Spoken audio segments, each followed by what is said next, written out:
भगवत गीता के इस पड़ाव पर श्री कृष्ण कहते हैं, वास्तव में संपूर्ण कर्म सब प्रकार से प्राकृत गुणों के द्वारा किए जाते हैं, फिर भी जिसका अंतःकरण अहंकार से भरा है, ऐसा अज्ञानी मैं करता हूं ऐसा मानता है।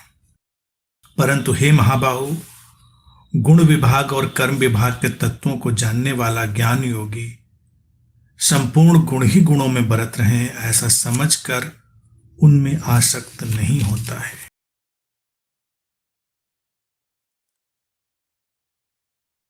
श्री कृष्ण बहुत ही स्पष्टता से ये बात सबके लिए रख रहे हैं कि मनुष्य अपने स्वभाव, अपनी प्रोग्रामिंग के अनुसार ही सारी यात्रा करता है और जो कर्म घटते हैं वो उसकी एक निश्चित प्रोग्रामिंग के अनुसार ही हो रहे हैं। गुण ही गुणों में, प्राकृत गुणों में, जो नेचुरल गुण हो गए हैं, जो उसका जीन और जो उसकी कंडीशनिंग, इनके अनुसार ही सारे गुण जा रहे हैं। इस पर हमने विस्तार से बात कर ली है। और अब जब अर्जुन को आगे धक्का देने के लिए श्री कृष्ण कहते हैं तो वो कहते हैं कि प्रकृति के गुणों पर अत्यंत मोहित मनुष्य गुणों में एवं कर्मों में आसक्त रहते हैं। उन मंद बुद्धि अज्ञानियों को यथास्थिति जानने वाले ज्ञानी को विचलित नहीं करना चाहिए। प्रकृति के गुणों पर अत्यंत मोहित मनुष्य गुणों में एवं कर्मों में आसक्त रहते हैं। उन मंद बुद्धि अज्ञानियों को यथास्थिति जानने वाले ज्ञानी को विचलित नहीं करना चाहिए। श्री कृष्ण करुणापूर्ण भी बात कह रहे हैं और कठोर बात भी कह रहे हैं। दोनों बातें एक साथ कह रहे हैं। वो कह रहे हैं कि देखो,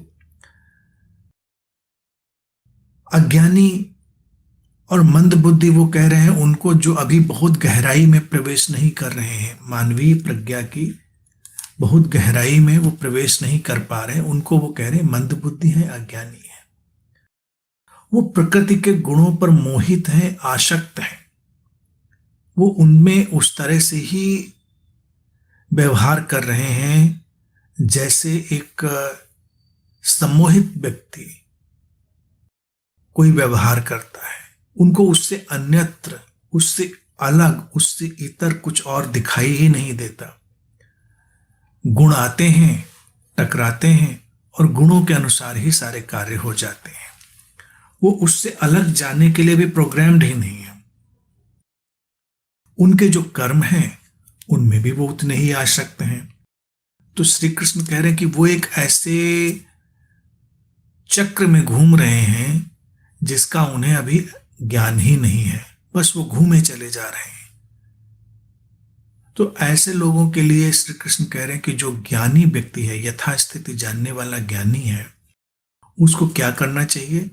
उसे ऐसे लोगों को विचलित नहीं करना चाहिए।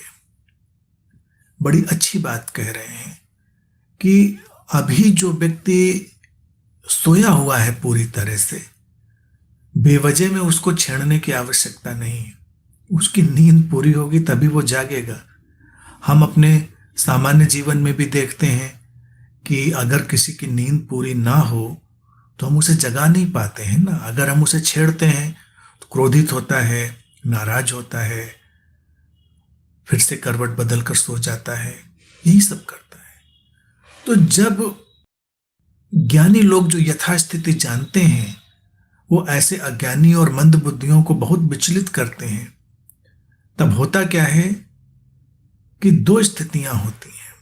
या तो वो क्रुद्ध हो जाते हैं, क्रुद्ध हो जाते हैं तो वही लोग किसी को सलीब पर लटका देते हैं, किसी को जहर का प्याला देने के लिए उतावले हो उठते हैं, किसी के पथ में कांटे बिछाने लगते हैं, किसी के ऊपर पत्थर फेंकते हैं।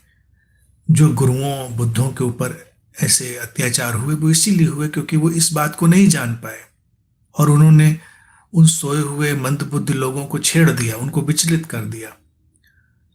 फिर एक दूसरी स्थिति भी होती है कि वो उनकी बातों को ही लोरी बना लें, सपना देखने लगें, एक नई काल्पनिक दुनिया बना लें और करवट लेकर सो जाएं। ये दो स्थितियां ही रहेंगी। तो अच्छा यही होगा कि ज्ञानी व्यक्ति जो है वो विचलित ना करे ऐसे लोगों को, उससे कुछ हासिल नहीं होने वाला है।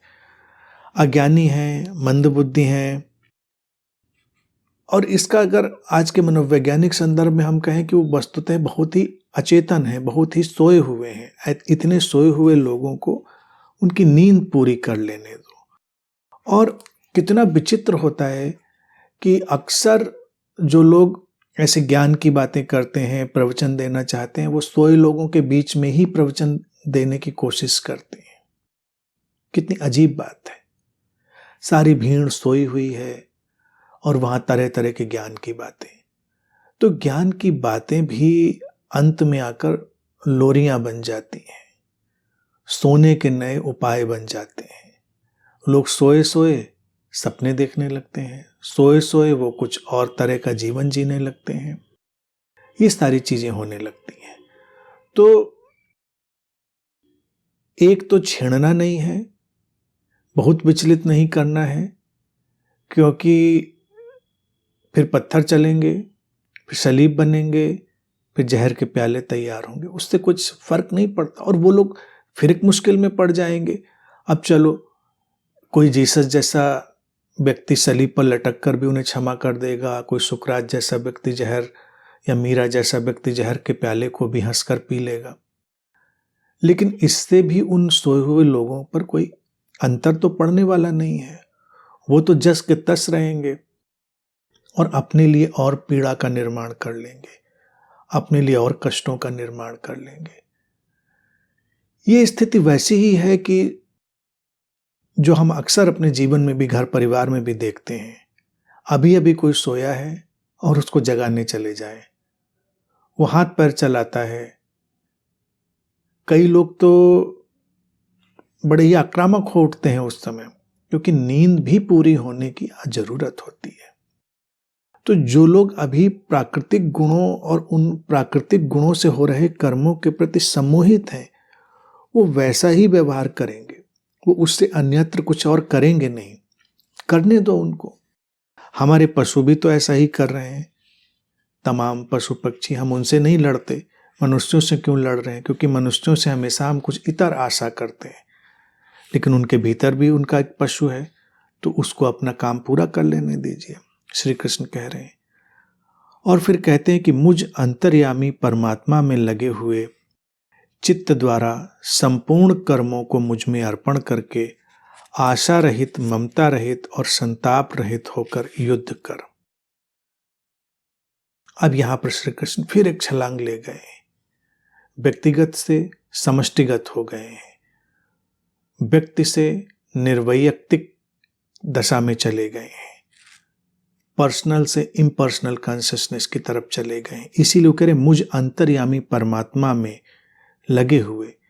यहां पर वो व्यक्ति के भेद के पार जाकर कह रहे हैं, वो उस अवस्था के तौर से कह रहे हैं जो निर्वैयक्तिक है, जो अनाम अरूप है। मुझ यानी कि वो श्री कृष्ण के लिए नहीं कह रहे हैं कि श्री कृष्ण जो एक व्यक्ति के तौर से खड़ा है उसके लिए वो नहीं कह रहे हैं। अंतर्यामी परमात्मा वो जो निर्वैयक्तिक चेतना है, जो हमारे भीतर का वो जगत है जहां पर वैयक्तिक सीमाएं गिर जाती हैं और समष्टिगत फैलाव विस्तार घट जाता है, वो अंतर्यामी ही है। यानी कि वो सब कुछ जानता है। जो सब कुछ से अंतर संबंधित है, वो सब कुछ के बारे में तो जानता ही है ना, वही अंतर्यामी है। लेकिन अंतर्यामी को भी हमने बहुत हल्का बना दिया है कि कोई किसी के अंदर झांक कर ये देखे कि सुबह उसने नाश्ता क्या किया था, उसने कल क्या किया था, परसों क्या किया था।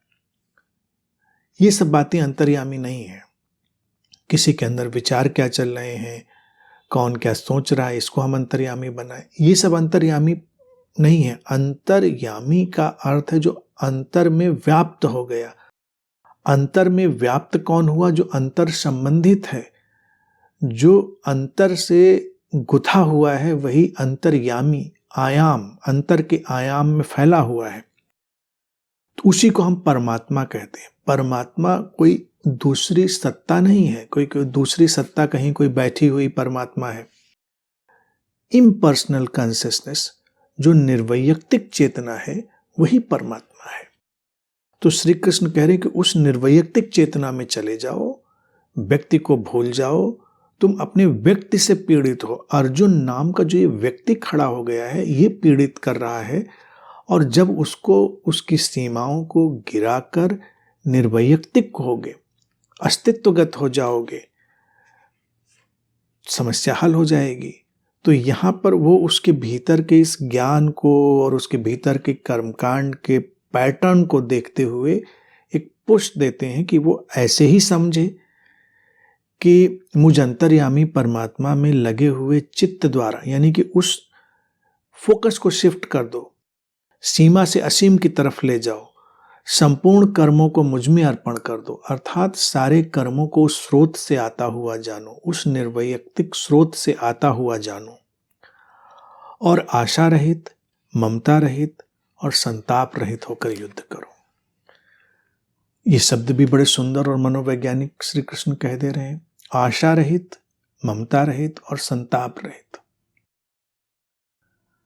सब गुथे हुए हैं आपस में। आशा रहित जब शब्द उपयोग करते हैं तो लोगों को एक भ्रम पैदा होता है, क्या व्यक्ति को जीवन में आशा नहीं करनी चाहिए? लेकिन हमारी आशाएं हमारे सपनों पर खड़ी हैं, हमारी आशाएं हमारे झूठे ज्ञान पर खड़ी हैं। वो आशाएं पीड़ित करती हैं। निर्वाण के 9 सोपान की श्रृंखला पर जब मैं बोल रहा था, तो मैंने उसमें प्रामाणिक प्रयास के बाद जो सोपान दिया था, वो दिया था गहन आशा। गहन आशा वो जो आशा और निराशा के पार चली जाती है। आशा एक तल है और उसका दूसरा तल निराशा है। जो आशा से भरेगा वो कल निराशा से भरेगा। ऐसा हो नहीं सकता जो आज आशा में घिरा है, भरा है, वो कल निराशा में घिरेगा और भरेगा नहीं। ये आशा और निराशा का खेल चलता रहेगा। लेकिन गहन आशा जब मैंने कहा था, तो मेरा आशय था कि आशा और निराशा के पार जो चला जाए, इसके पार चला जाए, वो उसको हम कहेंगे गहन आशा। तो आशा हमेशा हमारे अधूरे ज्ञान पर खड़ी होती है। आशा हमेशा किसी सपने पर खड़ी होती है, और उस आशा से हम तरह तरह की ममता निर्मित करते हैं, यानी कि ममत्व, मेरापन। और वो मेरापन जीवन में संताप लाता है, पीड़ा लाता है। संताप कोई अचानक नहीं आ जाता, हमारा ममत्व ही संताप लेकर आता है। जीवन में देखें कि बसंत है, पतझड़ है, पत्ते झड़ रहे हैं। हम उन झड़ते हुए पत्तों को बस देख लेते हैं तटस्थ दृष्टि से और विचलित नहीं होते। लेकिन अगर उसी पेड़ से हम ममता लगा लेते हैं, उस पेड़ को मेरा मान लेते हैं, ममत्व जोड़ लेते हैं उससे, तो फिर मेरे पेड़ के पत्ते गिरते हैं और फिर मुझे संताप होता है, क्योंकि फिर तुलना खड़ी हो जाती है कि दूसरे पेड़ के पत्ते देर में गिरे या जल्दी गिरे, या ऐसा हुआ या वैसा हुआ। तो ये जो मेरापन है, ये भी एक छद्म चीज है, झूठी चीज है। वस्तुतः मेरापन कुछ है नहीं। ये शरीर मेरा नहीं है, ये मन मेरा नहीं है, विचार मेरे नहीं है, यहाँ मेरा जैसा कुछ है नहीं। सब कुछ अस्तित्वगत है, दिव्य है, उपहार है। हम बस उसमें आनंदित हो सकते हैं, उसमें सहज प्रवाहपूर्ण होकर हम जी सकते हैं। लेकिन मेरा जैसा कुछ नहीं। हम लोगों को मेरा मान लेते हैं, ये मेरा पति, ये मेरी पत्नी, ये मेरे पिता, ये मेरी माता, ये मेरे बच्चे, और फिर संताप आता है, पीड़ा आती है। अब पूछेगा कोई, तो मेरे नहीं तो किसके हैं? तो किसी और के हैं। मेरी माँ मेरी नहीं तो किसी और की, मेरी पत्नी मेरी नहीं तो किसी और की है। नहीं, वो हैं एक चेतना की तरह से अद्भुत, अनूठे। ये संयोग है कि ये इस स्थान समय में इस तरह से व्यवहारिक उपयोगिता के चलते हुए हमारे साथ है। ये केवल एक व्यवहारिक उपयोगिता है, संबंधों के फैलाव में, उनके गठन में इनकी अपनी एक उपयोगिता है, बस, इससे ज्यादा नहीं। लेकिन मेरा नहीं है कुछ भी, मेरा हम नहीं कह सकते। हाँ, हम किसी जीवन से संबंधित होकर उस जीवन के साथ विस्तृत हो सकते हैं। इसीलिए प्रेम हमेशा विस्तार लाता है। जब हम प्रेम में होते हैं तो हमारी बाउंड्रीज मेल्ट होती हैं, हमारी जो सीमाएं हैं वो पिघलती हैं और हम कुछ और विस्तृत हो जाते हैं। लेकिन ये विस्तार तो बहुत बड़ा हो सकता है, बहुत व्यापक हो सकता है, समष्टिगत हो सकता है। तो ममत्व हमको सीमित बना देता है, ममत्व हमको छोटा बना देता है, और हमेशा छोटे होने में संताप है, व्यापक होने में कोई संताप नहीं है, कोई पीड़ा नहीं है। तो आशा, ममता और संताप ये एक ही लहर के बदलते हुए रूप हैं। एक ही लहर, आशा उठी। आशा क्या आशा करेंगे? शाम ना हो, क्या आशा करेंगे? अंधेरा अंधेरे जैसा ना हो, ऐसे ही तो आशाएं करता है व्यक्ति।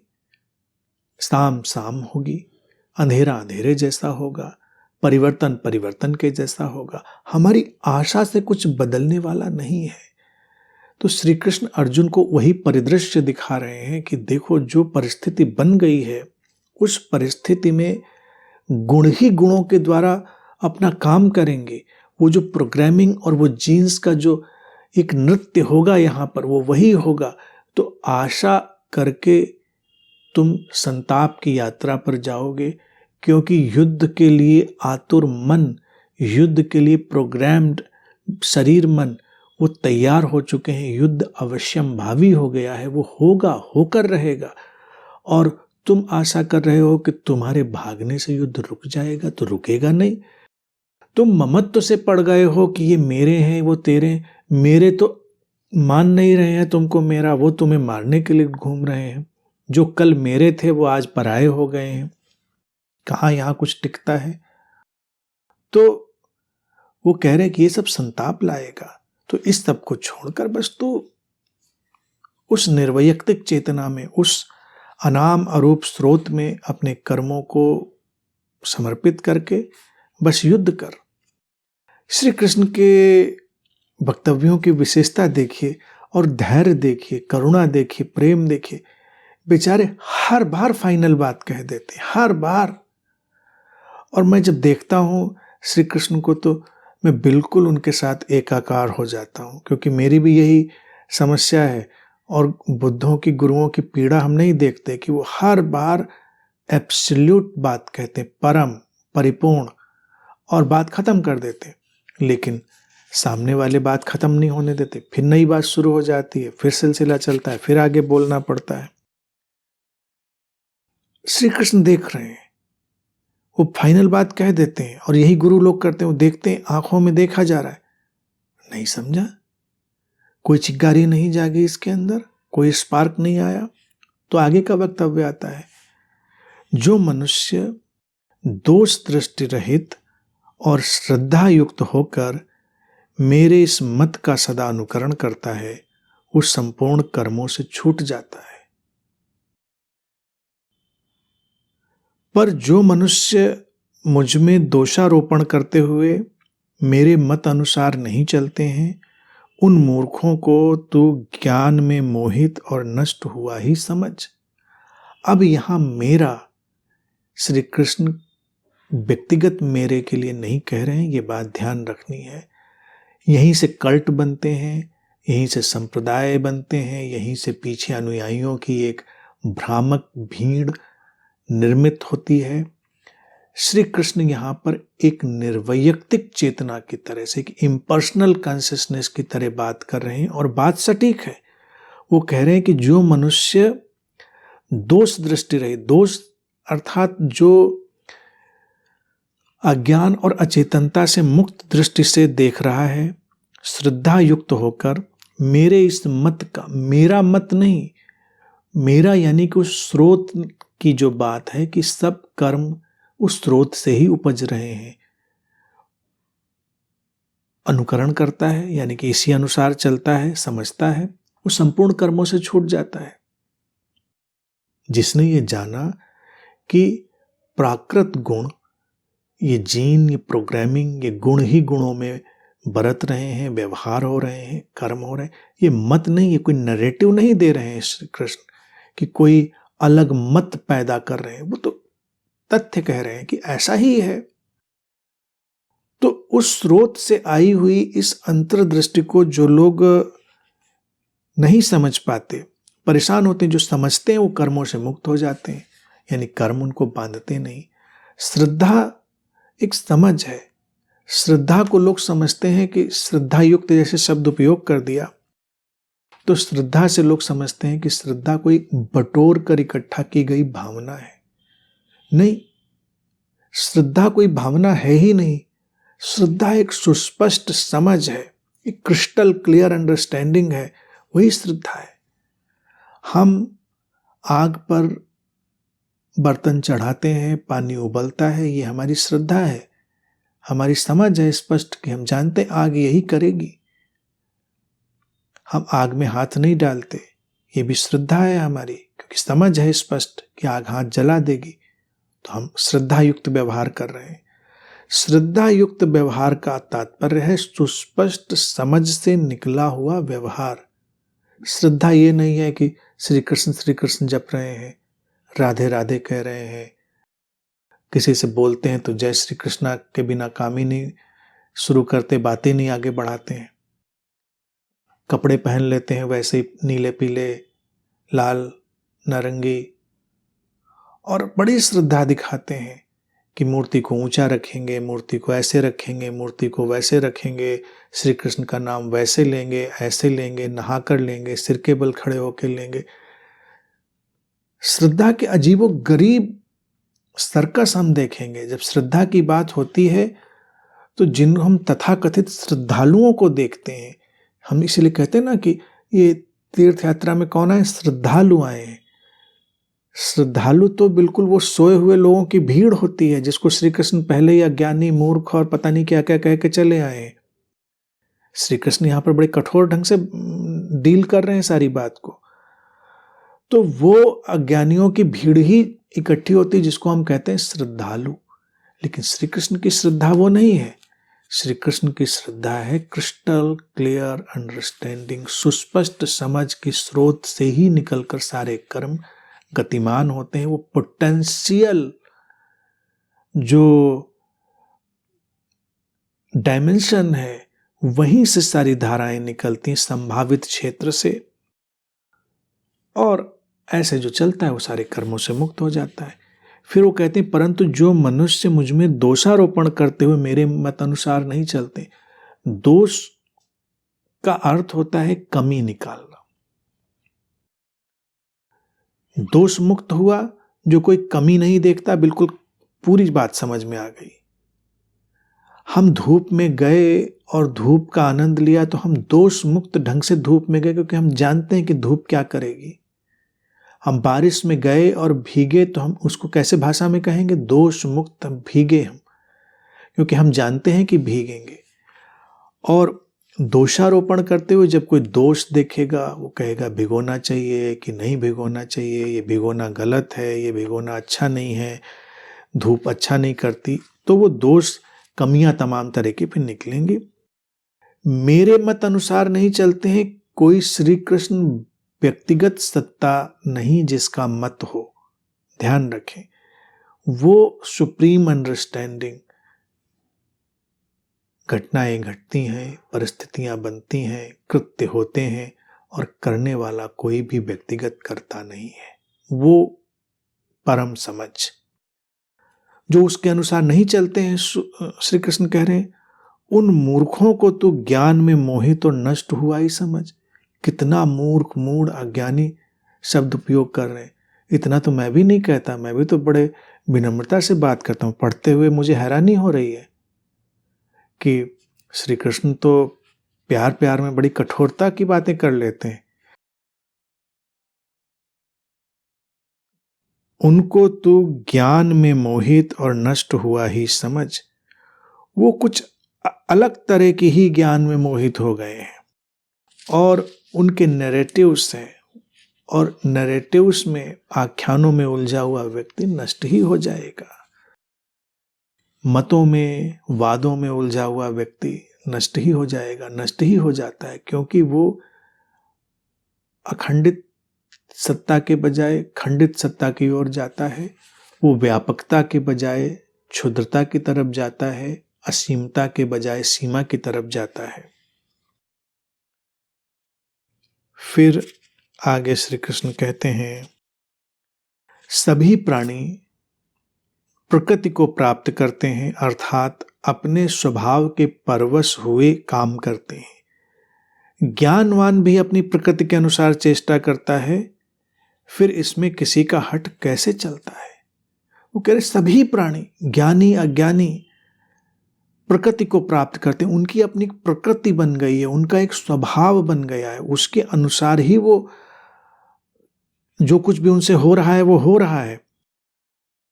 वो कह रहे स्वभाव के परवश अपना काम करते हैं। ज्ञानवान भी अपनी प्रकृति के अनुसार चेष्टा करता है, और फिर इसमें किसी का हट कैसे चलता है, यानी कि इसमें कोई अपना हट कैसे चलाएगा, अपनी कोई अलग खिचड़ी कैसे पकाएगा कि नहीं नहीं हम अपने जो स्वभाव है उससे अलग हटकर कुछ करेंगे। श्री कृष्ण कह रहे स्वभाव के अनुसार ही हर कोई कर रहा है, उससे अलग करने का कोई उपाय ही नहीं है। ज्ञानी भी स्वभाव के अनुसार चल रहे हैं। अब किसी ज्ञानी का स्वभाव अगर करुणा का बन गया है, शांति का बन गया है, तो वो करुणा और शांति के वश में है, उसके स्वभाव के वश के अनुसार ही वो चल रहा है। बुद्ध के हाथ में AK-47 ले जाकर पकड़ा दो, या बुद्ध जैसे किसी व्यक्ति के हाथ में, और कैसी भी परिस्थिति उसके सामने पैदा कर दो, वो उसका ट्रिगर दबाने वाला नहीं है, क्योंकि उसका स्वभाव ही नहीं है। वो उसका स्वभाव शांति और करुणा का है। वो वहां से कोई ना कोई रास्ता ऐसा निकाल देगा शांति का, प्रेम का, वो उसके गुणों की कुशलता होगी। और एक व्यक्ति जिसके भीतर हिंसा की धाराएं सक्रिय हो गई हैं, जिसके चित्त में हिंसा के भंवर बनने लगे हैं, उसको AK-47 पकड़ाने की भी जरूरत नहीं पड़ेगी। वो तो अपने आसपास से ही कुछ न कुछ ऐसा निकाल लेगा और हथियार बना लेगा और युद्ध शुरू कर देगा। होता है नहीं। सबसे जल्दी लोगों को तो अपने पैर में पहने हुई पादुकाएं ही मिलती हैं, और अक्सर ऐसा दिखाई देता है कि कोई बात हुई, गुस्सा आया, तुरंत हाथ पैर में पहुंचा। गुस्सा आया, हथियार कुछ है नहीं, हथियार उनको सबसे पहला वही लगता है, फिर लकड़ी, डंडे, पत्थर, क्या क्या नहीं। वो उनका स्वभाव है, वो उस स्वभाव से चलेंगे। हर प्राणी अपने स्वभाव से चल रहा है।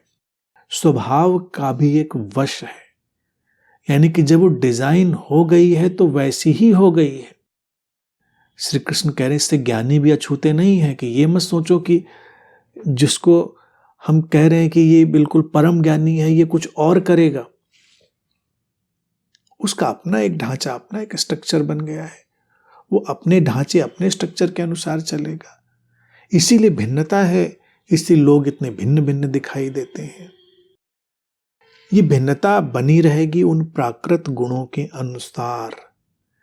वो उसको मनोवैज्ञानिक भिन्नताओं का दर्शन करा रहे हैं और कह रहे हैं कि तेरा जो डिजाइन है वो योद्धा का है, छत्री का है, तो उससे भाग नहीं पाएगा, तो भाग कर भी लड़ेगा।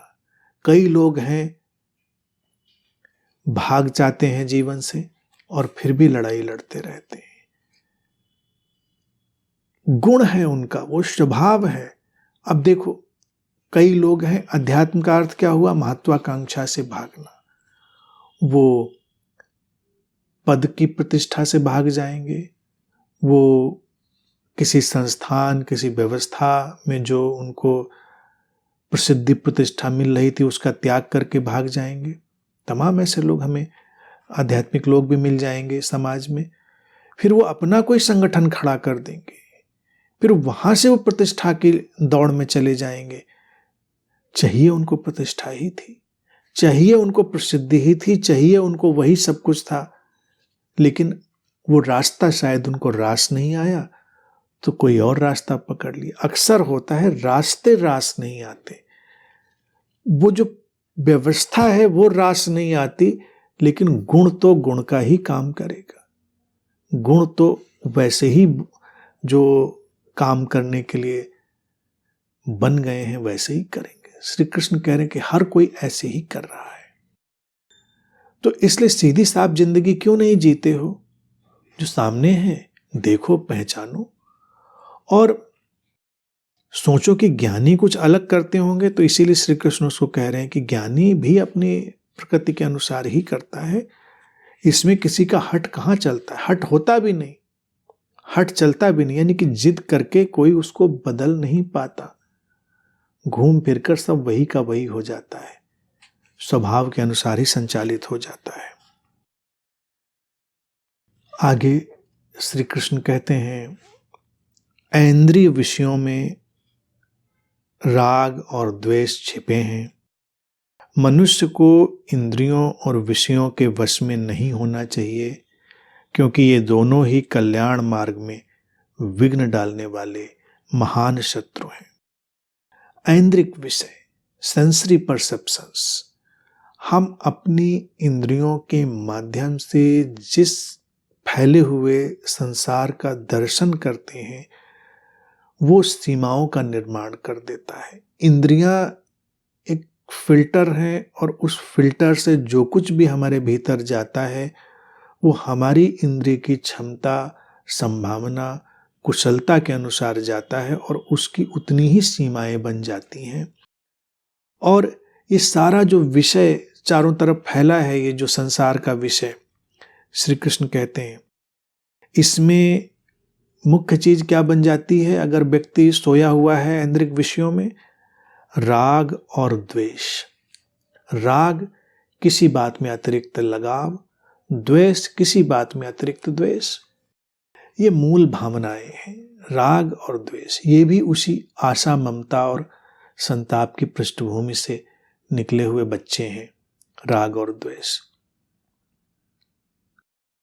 हमारी एक किस्म की आस्था एक किस्म का राग पैदा कर देती है और हमारी दूसरे किस्म की आशा एक किस्म का द्वेष पैदा कर देती है। श्री कृष्ण बड़े मनोवैज्ञानिक सिलसिले से चल रहे हैं। वो जो आशा, ममता और संताप की पृष्ठभूमि का अभी दर्शन कराकर आगे बढ़े हैं, वहीं से वो कह रहे हैं कि जब ये विषयों का विस्तार सामने आएगा तो दो सबसे महान शत्रु, मुख्य शत्रु सामने आएंगे। मनुष्य उनसे जूझ रहा है, पूरी मनुष्यता उससे आतंकित, आक्रांत, पीड़ित और बिखरती हुई है। वो है राग और द्वेष। राग अतिरिक्त लगाव है, द्वेष किसी चीज से अतिरिक्त भागना है। हम देखें, हर चीज को अच्छे और बुरे में तोड़ देते हैं। हम जैसे ही किसी चीज को अपना मानते हैं, उससे अपनी आस्था जोड़ते हैं, हम उससे एक अलग किस्म की प्रतिद्वंदिता और तुलना की पृष्ठभूमि निर्मित करते हैं और उससे टकराने वाली हर वो चीज, हर वो व्यक्ति, हर वो व्यवस्था जो हमको लगता है कि हमारी आशा को खंडित करेगी, हमारे इस लगाव को तोड़ेगी, हम उसके प्रति द्वेषपूर्ण हो जाते हैं, शत्रुतापूर्ण होने लगते हैं। श्री कृष्ण मेरे मत की बात कह के आगे चले गए, लेकिन कितनी खूबसूरती है कि मेरा मत उन्होंने इतने निश्चल हृदय से कहा है। श्री कृष्ण जैसा व्यक्ति ही उसको कह सकता है, क्योंकि वो उस क्षण उसी ऊंचाई पर, उसी निर्वैयक्तिक चेतना में होकर बोल रहे हैं। लेकिन मेरा मत जब कोई एक सीमित अज्ञानी व्यक्ति कहता है तो उसका मेरे मत से राग पैदा होता है और दूसरे के मत से द्वेष पैदा होता है। ये धार्मिक संघर्ष, ये सांप्रदायिक संघर्ष, ये क्यों है? किसी को अपनी पद्धति, अपने रंग ढंग, अपनी जीवन शैली से राग हो गया है तो उसको दूसरे की जीवन शैली, जीवन पद्धति से द्वेष हो गया है, क्योंकि हम उसको आक्रमण की तरह से देखते हैं। हमारे लिए वो आक्रामक हो जाती है कि जो हमसे विपरीत है शायद वो हमारा शत्रु है, वो हमको नष्ट करने वाला हो सकता है, ऐसा हमें भ्रम प्रतीत होता है। ये केवल भ्रम है हमारा। जीवन में सब बस ऐसा ही है, जैसा है वैसा ही, अपने अपने गुणों के अनुसार है। तो श्री कृष्ण कह रहे हैं ये सबसे बड़े शत्रु हैं राग और द्वेष। इनके वश में नहीं होना चाहिए, क्योंकि ये दोनों ही कल्याण मार्ग में विघ्न डालने वाले महान शत्रु हैं। कल्याण मार्ग यानी कि जीवन जिससे ऊंचाई पर जाएगा, कल्याण मार्ग। कल्याण मार्ग क्या है?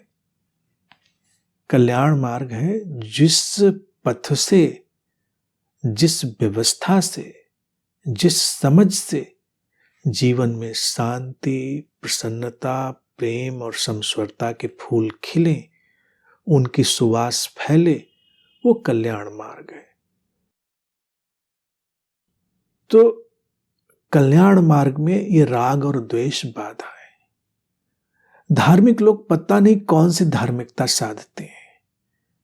उनके राग और द्वेष की तो हम परिकल्पना ही नहीं कर सकते। बातें बड़ी बड़ी, लेकिन उनके द्वंद्व, उलझाव और संघर्ष व्यापक है। और कभी ये नहीं वो सोचते हासिल क्या। धार्मिक लोग हमेशा इससे जूझते रहे कि हमें ईश्वर को पाना है, परमात्मा को उपलब्ध होना है, साधना करनी है, पूजा करनी है। क्यों करनी है? क्या मिलेगा इससे? क्या हासिल होगा? ये नहीं क्वेश्चन करता कोई, ये प्रश्न नहीं उठाता। प्रेम हासिल होगा, प्रसन्नता हासिल होगी, शांति हासिल होगी, समस्वरता हासिल, यही चार चीजें सारभूत रूप से अलग अलग फ्लेवर्स में आएंगी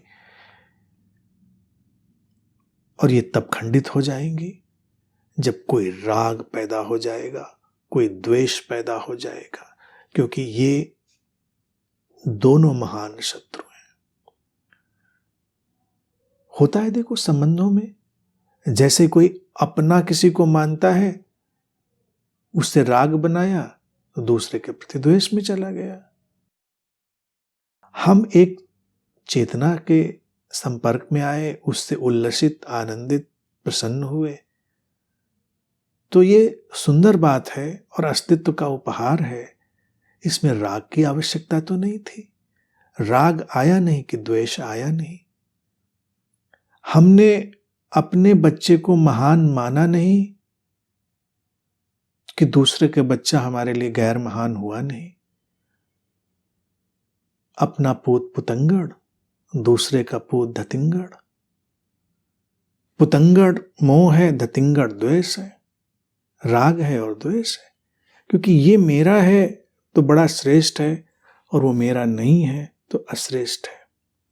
द्वेष। लोग यहां तक नहीं रुकते। अपना कुत्ता पाला तो अपने कुत्ते से राग, सड़क का कुत्ता दिख जाए तो उससे द्वेष। सड़क के कुत्ते को हिकारत की दृष्टि से देखते हैं, देखो घूम रहे नंगे, आवारा, कोई एटिकेट नहीं, कोई सलीका नहीं, कोई रूटीन नहीं। हमारा कुत्ता देखो। लेकिन मनोविज्ञान कहता है हर घर में पाले हुए कुत्ते मानसिक अवसाद से भरे हुए हैं। उनको बांधना नहीं चाहिए।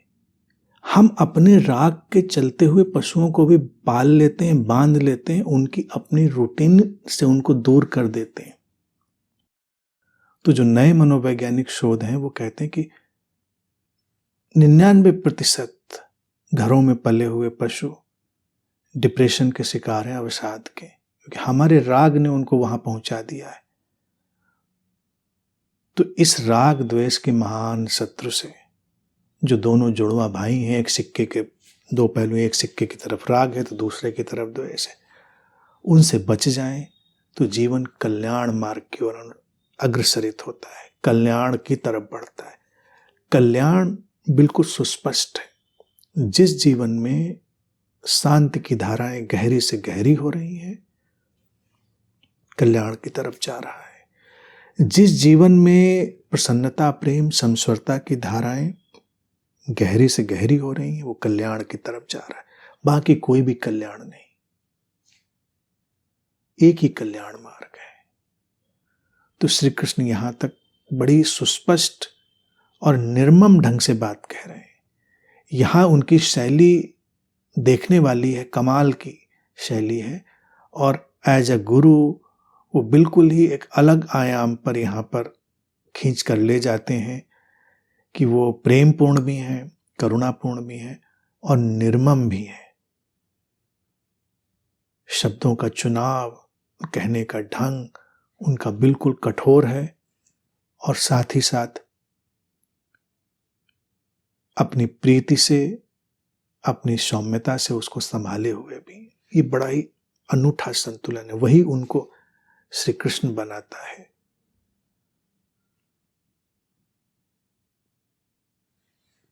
ठीक है।